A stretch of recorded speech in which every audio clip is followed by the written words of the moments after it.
Why would anyone who believes white supremacy is wrong remove the part of the bill that says white supremacy is wrong?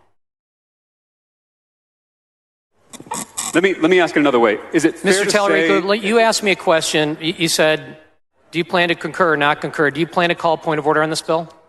I'm only a sophomore, but I do know from my 2 terms that questions come from this mic and answers come from that mic. Actually, Mr. Tallarico, if you look at the House rules, we're allowed to have a discussion. Mr. Toth, is it fair to say that any bill... Do you not want to have a discussion? You asked me a question. Mr. Toth, I know these questions are difficult, but you got to do your best to answer them. Is it fair to say let's put the insults aside, Mr. Tallarico? Mr. Toth, is it fair to say that any bill that strikes language condemning racism is a racist bill?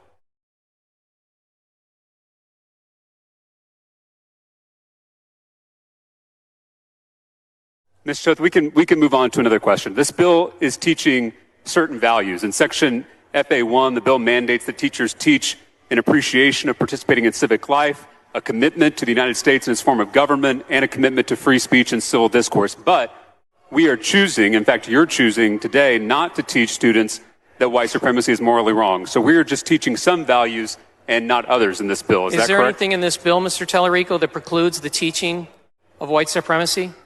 Mr. Toth, does the bill mention white supremacy? Simple question. You made a statement, and I'm giving you an answer. Again, is there anything in this bill that precludes the teaching of white supremacy? Again, Mr. Toth, I didn't bring this bill, nor would I ever bring this bill as an educator or a person of conscience. But I want to ask you, do you think that the removal of this clear and simple language condemning white supremacy reveals that the true purpose of this bill is to teach our students a whitewashed version of American history? No, absolutely not. Mr. Toth, I just want you know that when there are differences between a House version and a Senate version of a bill, that our Ledge Council creates this little handy document that is a side-by-side comparison. You have this? Yes, I do. Mr. Toth, when you look at this side-by-side comparison with our House bill over here, the bill that we all passed, versus the Senate's what page version are you on, Representative? On this, if you look at this comparison... I'm sorry, what page are you on? I'm on page 3, but I'm not asking you about a specific page. When you look at this side-by-side comparison throughout the bill, it reads like a how-to guide in historical whitewashing. Are you aware that this new version of the bill from the Senate removes the writings of Frederick Douglass? I am. Are you aware that this new version of the bill from the Senate removes the writings of Dr. Martin Luther King Jr.? Yes. Are you aware that this new version of the bill from the Senate removes the history of Native Americans?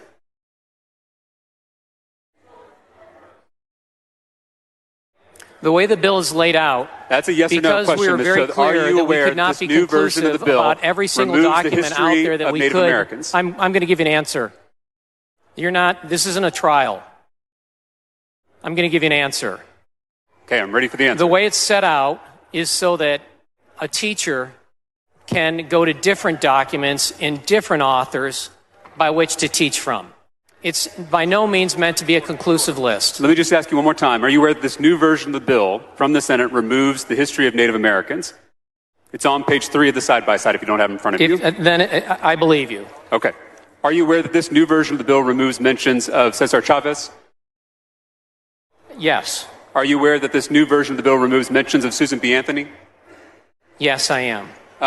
Yet the new version of the bill from the Senate, this is not the bill we all passed as a House, but the Senate's version, it still includes the writings of Alexis de Tocqueville, and he's not even an American.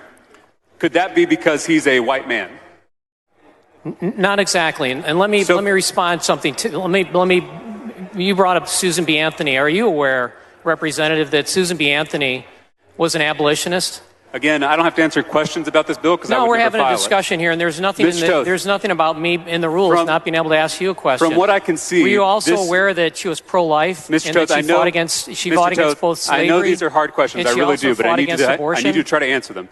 From what I can see, the new version of the bill removes all mentions of people of color and women from the legislation. Is that correct?